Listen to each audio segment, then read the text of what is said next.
Helo Blwyddyn Chwech, Megan Elliot ydw i, prif ferch ysgol David Hughes. I'm David Hughes' head girl. Dwi mewn gwirionedd yn ffilmio hwn y Reykjavik, Gwlad yr Ia. Dwi yma ar gyfer cynhadledd.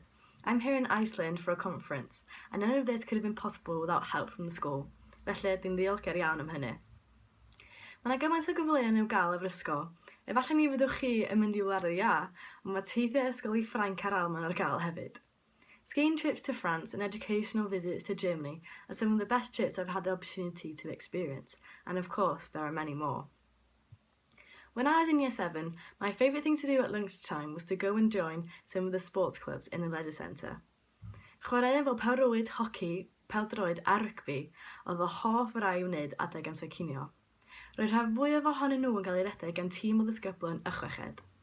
We try really hard here at David Hughes to make sure that everyone feels a sense of belonging and that we're all one big family.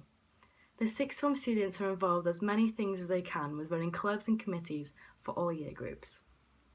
Mae sicrhau bod chi'n teimlo'n dda ac yn saff yma yn yr ysgol yn hanfodol o bwysig.